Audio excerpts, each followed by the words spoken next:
Bonsoir à tous, on se retrouve aujourd'hui pour une nouvelle vidéo. On va faire un gros JTOM où on va faire le point sur toutes les informations qui tournent autour de l'OM et surtout avant ce dernier match de la saison ce soir face au Havre et aussi sur la préparation de la saison prochaine, sur l'après Jean-Louis Gasset, sur quelque chose qui m'énerve auprès de la direction et de la gestion de cette équipe.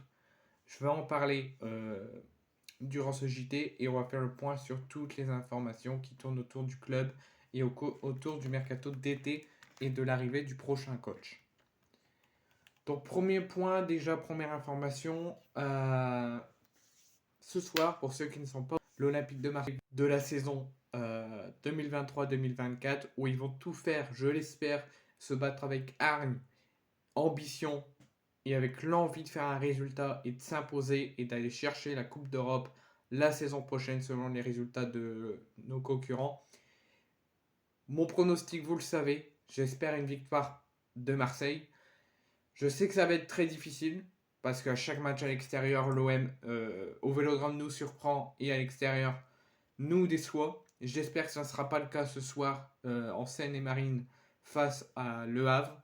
J'espère qu'on fera un match d'hommes, un match de champions et qu'on ira aller chercher la Coupe d'Europe, peu importe laquelle, pour la saison prochaine. De toute façon, il n'y a pas le choix.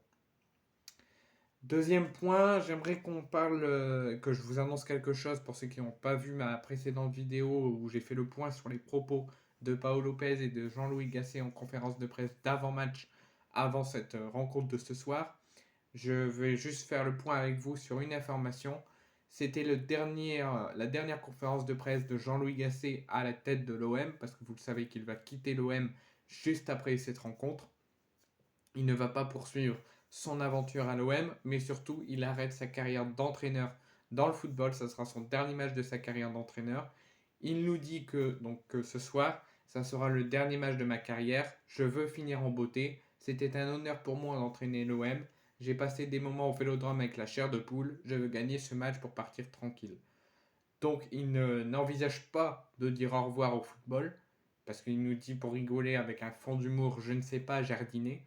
Donc il ne dit pas qu'il va quitter totalement le football, mais qu'il nous annonce que son départ sera acté donc après ce match, mais qu'il n'ira pas signer dans un autre club puisqu'il arrête sa carrière d'entraîneur. Il, il pense rester dans le football, mais il ne sera plus en tant qu'entraîneur. En tout cas, malgré les difficultés, malgré les tensions, malgré les couacs, je vous remercie Jean-Louis Gasset ainsi que ton entraîneur adjoint Ghislain Printemps et ainsi que tout ton staff pour le travail accompli, pour la tentative d'introduire quelque chose dans cette équipe qui en manque de caractère et d'ambition et de hargne. Tu as fait tout ce que tu pouvais. J'aurais aimé que tu n'arrêtes pas ta carrière et que tu poursuis à l'Olympique de Marseille la saison prochaine. Parce que je pense personnellement que si tu serais toujours à la tête la saison prochaine de l'OM, on peut faire quelque chose de grand. Malheureusement, pour l'instant, encore une fois, on perd un coach. On va devoir encore en chercher un. J'espère qu'on l'aura sur la longue durée. Mais en tout cas, je remercie de tout cœur pour ce que tu as fait dans ta carrière d'entraîneur, mais aussi ce que tu as fait à l'OM avec ton copain Ghislain Printemps et avec tout ton staff. Et j'espère que ce ne sera pas à nous revoir et qu'on se reverra bientôt sur les terrains de football. Ensuite, j'aimerais qu'on fasse un point maintenant sur une autre information et sur ma grosse colère que je vais vous faire parvenir. J'espère de tout cœur et très rapidement que l'OM sera vendu. J'espère qu'on changera de direction et de propriétaire, qu'on aura une direction stable qui rendra ce club stable, sans aucune instabilité, qu'on aura un projet cohérent, qu'on aura un propriétaire sain et qui sera uniquement concentré sur l'OM et pas sur les interviews télé à l'étranger ou sur des voyages à l'étranger et même pas s'occuper de l'OM.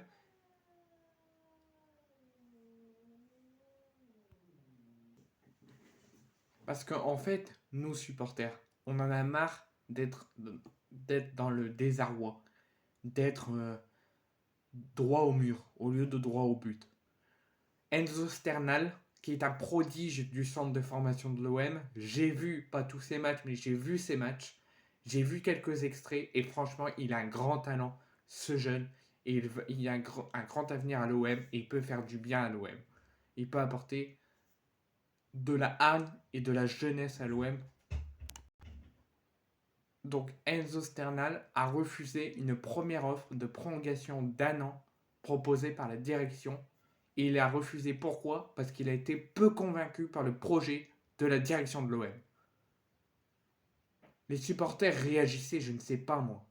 Faites des banderoles, montrez votre mécontentement. Certes, vous l'avez bien montré au Vélodrome contre l'Orient, par des chants, par des banderoles, des fumigènes, etc.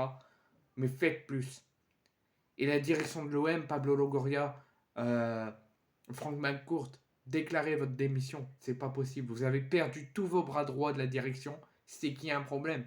Stéphane Tessier est parti, Javier Ribalta est parti, tout le monde est parti. Il n'y a que 3 personnes en direction.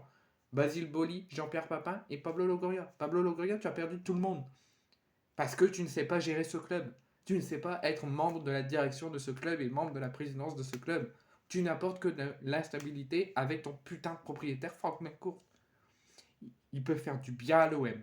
Il peut rendre son rêve de jouer en tant que professionnel à l'OM réaliste. Il vous a rencontré et votre putain de projet, il lui a pas plu. Il proposait une première offre de prolongation d'1 an et un projet peu cohérent, c'est qu'il y a vraiment un problème et que c'est vraiment un manque de respect envers lui. Donc il va falloir se bouger le cul, supporters, joueurs et membres de la direction, pour rendre ce club collectif, compétitif, pardon, au toit de l'Europe et stable surtout. Et rendre la beauté de l'OM qu'on a pu voir à l'époque, avec les grands joueurs. Il faut réagir. Il faut faire des actions, il faut s'énerver un gros coup. Là. On perd tous nos cadres, même Gasset l'a dit, même Paolo Lopez l'a dit, il nous manque de la grinta. Problème, on a une direction merdique. On a une direction de merde. On est droit dans le mur, on fait que des mauvais résultats, on a l'instabilité extrêmement forte, on perd tous nos coachs parce qu'on est dirigé par des branleurs. Tout simplement. Enzo Sternal, c'est un grand prodige, il est très jeune, il peut apporter énormément de bien à l'OM et réaliser son rêve, et à cause d'une putain de mauvaise direction, il va peut-être quitter le club. Paolo Lopez et Gasset nous montrent clairement le problème à l'OM, il nous manque un leader et de la grinta. Bah, tout simplement, on les a perdus, on perd le club à cause de la direction. Donc moi, je réclame maintenant, clairement, tout de suite, le départ et la démission de Pablo Longoria ainsi que de Franck McCourt. Et même si on n'est pas vendu, qu'on fait un grand ménage dans la direction. Et qu'on a des propriétaires, des présidents et des membres de la direction qui montrent que l'OM comme unique priorité et avec un projet cohérent pour qu'on retrouve l'OM de l'époque. Et qu'on retrouve un OM compétitif et sur le toit du football moderne.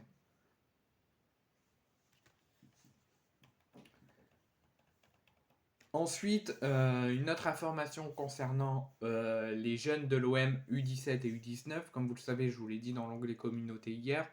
L'OM U19 et l'OM U17 jouaient aujourd'hui. Donc l'OM U19 s'est imposé face à Lille en quart de finale du championnat de France et se qualifie donc en demi-finale, victoire 3-1 face au LOSC grâce à des buts de Kylian Abdallah, de Bezaaf et de Sea. Donc bravo à eux, félicitations à eux. J'espère que honnêtement vous partirez de l'OM. Pas à cause de vous, je sais que les jeunes de l'OM ont souvent un très grand potentiel et ont souvent un très grand avenir dans le football, mais je suis désolé pour leur bien à eux et pour leur carrière. Ne venez pas en tant que professionnel à l'OM. Quittez le club, allez dans un club bien dirigé par une bonne direction et qui vont vous emmener très loin. Donc, voilà sur ce que je pense sur la jeunesse de l'OM et sur leur avenir. J'aimerais qu'ils restent, j'aimerais qu'ils apportent du bien à l'OM, mais au vu de l'état de l'OM et de la direction qui dirige l'OM, pour leur bien, il faut qu'ils quittent l'OM. Sauf si la direction démissionne et qu'on a une bonne direction. L'OM U17 a également joué contre Lille en quart de finale du championnat de France, mais malheureusement s'est incliné 2-1 face au LOSC et est donc éliminé. Ensuite, pour ceux qui n'ont pas vu ma précédente vidéo, n'hésitez pas à aller la voir. Je vais vous réannoncer le groupe olympien pour le déplacement au Stade Océane ce soir face au Havre. Donc gardien de but, Pau Lopez, Ruben Blanco et Simon Nkapitubo. Défenseur, Balerdi, Gigot, Klos, Meite, Mbemba, Murillo, Ulises Garcia et Merlin. Milieu de terrain, Kondogbia, Veretout, Sogolo, Gay et Onana. Attaquant, Aubameyang, Ndiaye, Correa, Luis Enrique, Sidi Ali et Moumania. Concernant les forfaits, Rongier, Nadir, Harit, Sarr et Unai. Ensuite, l'autre information que j'aimerais qu'on parle, c'est toujours du côté de la direction, où Pablo Longoria, selon RMC Sport, également avec Mehdi Benassia, auraient discuté et auraient trouvé un accord pour l'avenir de l'OM et pour la saison prochaine, sur le choix du prochain coach, d'offrir au prochain coach de l'OM un nouveau cycle plus durable et lui offrir un contrat. Désolé pour les coupures.